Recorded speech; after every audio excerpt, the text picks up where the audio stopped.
You're listening to the Brad and John Show. No fancy bumps or anything like that. We're on Egbert Radio, EGGBURT, Egbert.com. Check it out. If you want to go directly to the radio page of Egbert, check it out at EgbertOnAir.com. That's EGGBURT, EgbertOnAir.com.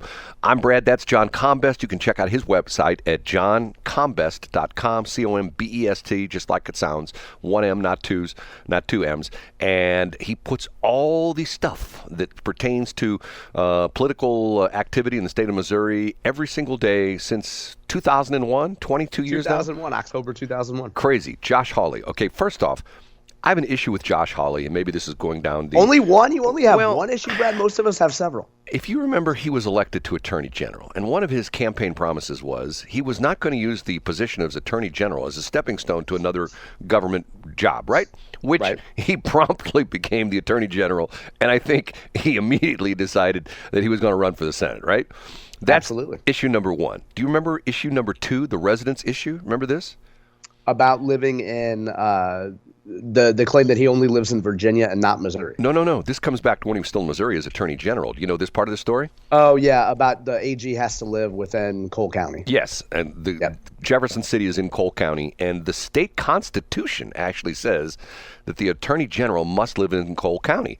And I think that goes back to the old days where you didn't have electronic communication. Obviously, this goes back to the 1800s, and when the Attorney General had to be within easy distance of the Capitol for him to take action on certain things that happened in the state of Missouri.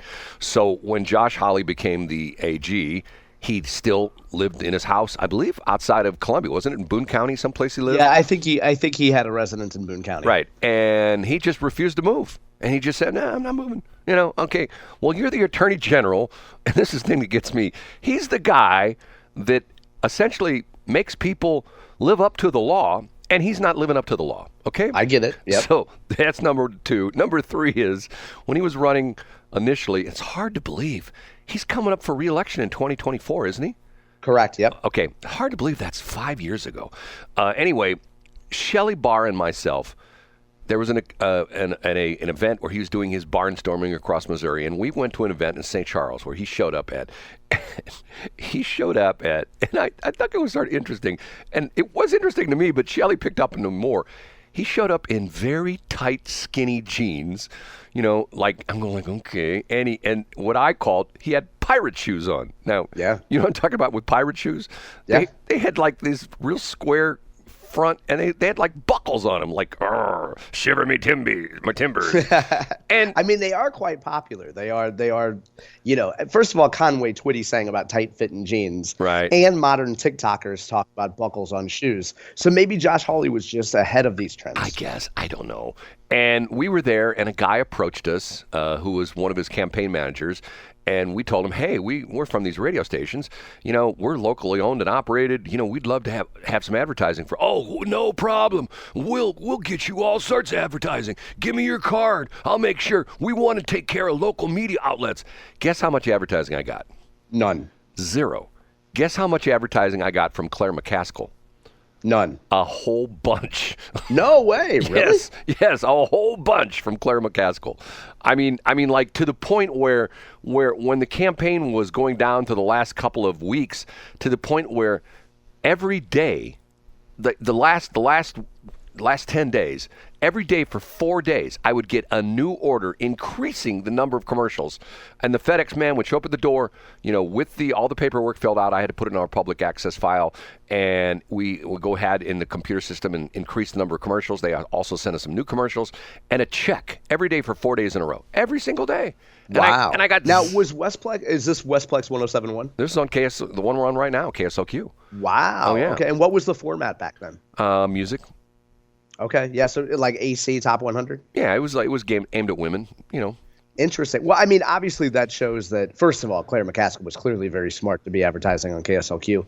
But also, whoever her media buyer was, it wouldn't have been the campaign manager. It would have been somebody who was, a Thompson not the Democrats' version of a Thompson Communications. Right. And if for those of you who don't know what John's talking about, that's sort of the inside little story. Is there's a company out of Lebanon, Missouri? Is that where they're at? Yeah. Mm-hmm. Thompson Communications. I think his daughter runs it now. But the guy has done the advertising for most of the Republican people working for both federal and as far as state offices for years and years and years and years and years. And he's like the big advertising agency for all the Democrat. I'm not the Democrats, the Republicans who are running for office. So anyway, that's the Josh Hawley thing. But now here's the flip side of it. Have you watched any of these videos? They're all over. If you ever watch any on I get confused. Is it YouTube? I think they're called Shorts. Yep, YouTube has Shorts, and Instagram has Reels. And doesn't Facebook have Reels as well too? Yeah. Okay. I mean, because they're both the same company. Right. Because so it's Reels. So essentially, what they're doing is they're competing with TikTok. They're vertical framed videos. Short form video, very short form video. 60-second max vertical framed videos. Okay. He has several videos on there of him grilling all these people who are being appointed to various jobs. He is excellent at that. I mean, so good. He just tears them apart. And it's almost as good as the John Kennedy. Have you ever seen the John Kennedy videos of him interviewing all these people that are being screened by the Senate for federal judgeships? Where that's how he came to prominence. Well, they don't know the basic terms of law. Yeah. I mean, my favorite Josh Hawley clip is where he asks a representative, she's a professor, and he asks her what a woman is. Oh, yeah. And she goes ballistic. And even the Post-Dispatch, and I say even the Post-Dispatch, came out and said that woman gave Josh Hawley the best advertisement, the best commercial he could ever have, because she was absolutely enraged that he would dare ask what a woman is. Well, John, what's crazy about that is I don't understand that. You're the political guru, okay? Mm-hmm. Why is it that the Democrats will not answer that question? What's so crazy about saying a woman is blah, blah, blah, blah, blah, blah?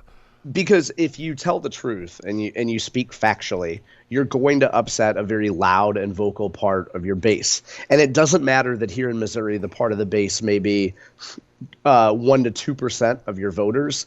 It's just the perception. Transgender activists make a lot of noise nationally. They're known for showing up. They're known for protesting. So you can't dare say that a man is a man and a woman is a woman.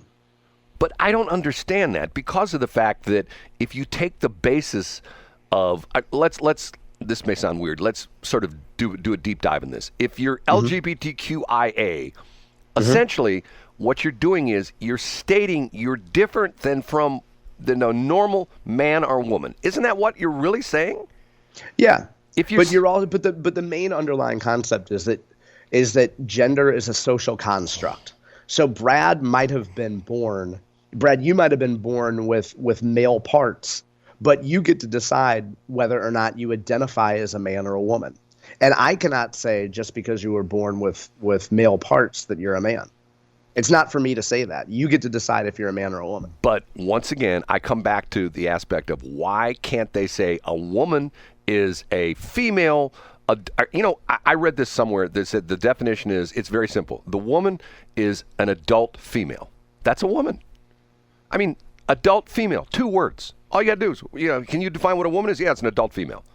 But so the woman that testified before Josh Hawley in the committee would say that is saying that transgender people do not exist.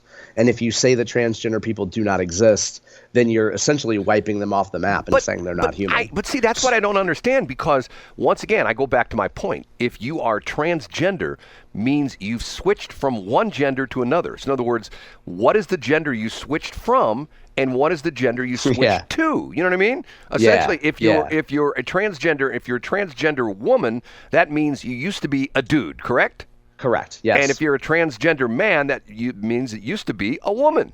So to me, that's like in the car realm, if somebody shows up, I'll give you a little crazy, stupid trivia thing. Remember the movie or the big hit TV show Miami Vice? Remember Miami Vice? Of course, yeah. Okay. Do you know the controversy about the car, the black Ferrari in Miami Vice? It was not a Ferrari. It was a Corvette. No way. The company could not afford when this is before the show got very popular. This is like, a matter of fact, I think in the very beginning, the very first pilot episode, they show this black Ferrari, and the Ferrari was actually a Corvette with a Ferrari body kit on it. In other words, you can Wow, buy okay, these kits yeah. and you can essentially put, different fenders and the whole bit. This was a complete body kit. They took the Corvette body off this Ferrari, and they put on this fiberglass. They took the body off the Corvette and they put on a fiberglass Ferrari body on the thing, and it looked really close, but the guys who were really the Ferrari, aficionados could point out, well, the headlight's not right, that piece of chrome's not in the right place, blah, blah, blah, blah, blah. First off, they got into trouble with Ferrari. I bet they did. Yeah, you can't do that. Right, And you especially wouldn't dare do that in 2023. But then what happened was they got into some legal tussles with Ferrari. But then when the show really started to take off, Ferrari embraced the show and gave them an actual Ferrari. Of course, boy, how the tides changed with a little bit of popularity. But yeah, absolutely. The point being was, when you looked at that car, is it a Ferrari or a Corvette?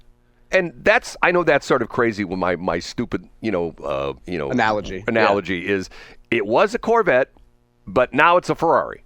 But yet the basis of the car is Corvette. The basis of a transgender man is that once upon a time he was a woman, right? Well, and Brad, it's important to note too that the other side here, I should say the side that are activists, say that you don't even need to define yourself as pre-op or post-op, because that in and of itself suggests that you are defined by your genitalia. So, Brad, you could say that you are a transgender woman and have no plans on getting any sort of surgery done, and you could come out as a transgender woman who happens to be a lesbian. Now, that's the newest thing. So, Brad, you could say that you're a transgender woman who happens to be a lesbian. So you could continue to like women, but you could just say that you are a woman who happens to be in a man's body. So by that definition, I am a transgender woman. I'm a transgender lesbian. I happen to like women. But, sometimes I like, to cook, and I vacuumed last night. So maybe I'm a transgender woman. Yesterday, I had a conversation with somebody that I know that has an adult son.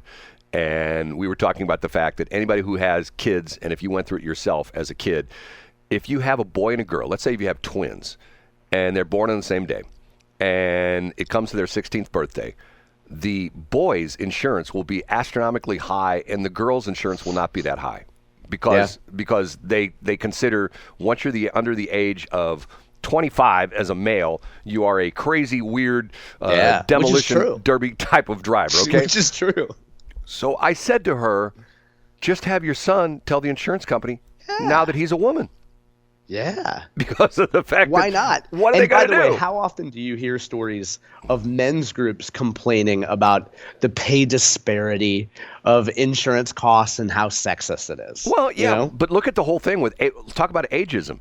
You can't, if you're under the age of 25, you can't rent a car.